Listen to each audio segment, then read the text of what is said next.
আন্দোলনকারী দুজন নেতা দুটি বার্তা দিয়েছেন।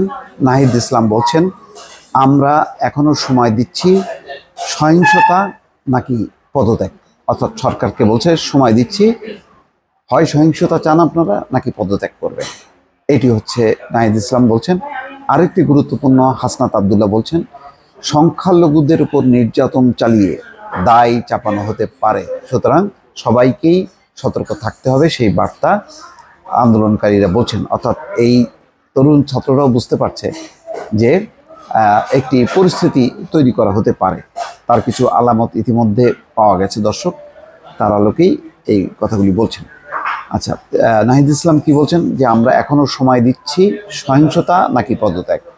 এই খবরে বলা হচ্ছে, বৈষম্য বিরোধী ছাত্র আন্দোলনের অন্যতম সমন্বয়ক নাহিদ ইসলাম বলছেন, আমাদের উদ্দেশ্য, লক্ষ্য, গন্তব্য পরিষ্কার, বিজয় এবং একমাত্র বিজয়ী আমাদের লক্ষ্য।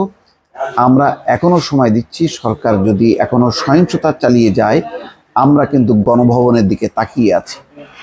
আপনাকে ঠিক করতে হবে শেখ হাসিনা, আপনি কি এখনো সহিংসতা চালাবেন, রক্তপাত চালাবেন, নাকি ছাত্রদের দফা অনুযায়ী পদত্যাগ করবেন। তার মানে এখনো বলছেন যে আমরা কিন্তু গণভবনের দিকে তাকিয়ে আছি। অর্থাৎ শেখ হাসিনাকে সময় দিচ্ছে যে আমরা তাকিয়ে আছি, সেখান থেকে একটা সিদ্ধান্ত দেবেন যে আপনি কি রক্তপাত চান, সহিংসতা চান, নাকি পদত্যাগ করবেন। রোববার দুপুর ৩টায় শাহবাগে ছাত্র নাগরিকদের উদ্দেশ্যে তিনি এসব কথা বলেন। নাহিদ ইসলাম বলছেন যে আজ আওয়ামী সন্ত্রাসীরা সরাসরি মাঠে নেমেছে। আওয়ামী লীগ দেশে একটি গৃহযুদ্ধ তৈরি করতে চায়, দেশটা একটা গৃহযুদ্ধের পরিস্থিতিতে ছেড়ে দেওয়া হচ্ছে। ছাত্র জনতা যে কোনো মুহূর্তের জন্য প্রস্তুত। আজ লাঠি তুলে নিয়েছি, যদি লাঠিতে কাজ না হয় আমরা অস্ত্র তুলে নিতে প্রস্তুত। আপনারা প্রতিরোধ করুন, রুখে দাঁড়ান, সন্ত্রাসীদের বাংলাদেশ ছাড়া করতে হবে। তিনি বলেন, আমাদের এক দফা দাবি ঘোষণা হয়ে গেছে, এখন আমাদের ভবিষ্যৎ বাংলাদেশের রূপরেখা ঘোষণা বাকি। আমাদের যদি গুম করা হয়, খুন করা হয়, গ্রেপ্তার করা হয়, যদি ঘোষণা দেওয়ার মতো কেউ না থাকে, আপনারা আন্দোলন অব্যাহত রাখবেন। কি পরিমাণ দৃঢ় প্রত্যয় যে আমাদের সবাইকে যদি গুম খুন করা হয় তাহলে আপনারা এই কাজটি করবেন।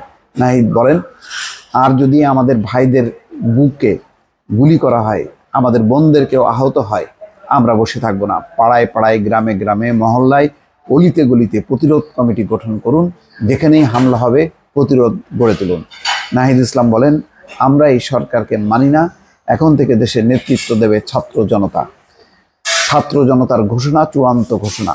গতকালও দেশের বিভিন্ন জায়গায় গণহত্যা হয়েছে, আমাদের ভাইয়েরা শহীদ হয়েছে, আজকেও হামলা হয়েছে।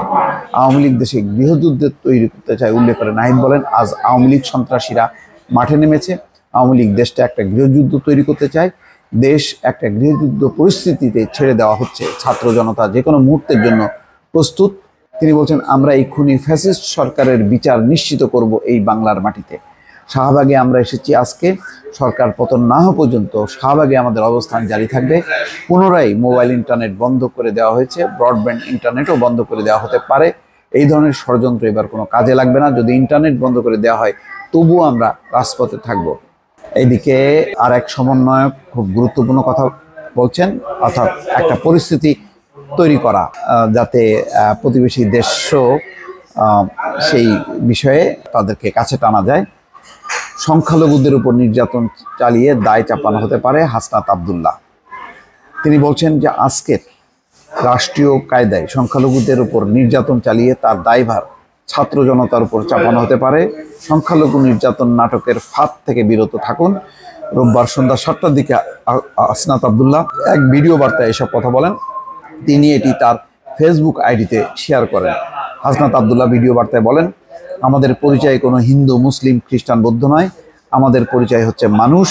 আমাদের আর দুটি পরিচয়, নির্যাতক ও নির্যাতিত। আমাদের আন্দোলন নির্যাতকদের বিরুদ্ধে, আমাদের আন্দোলন বৈষম্যের বিরুদ্ধে।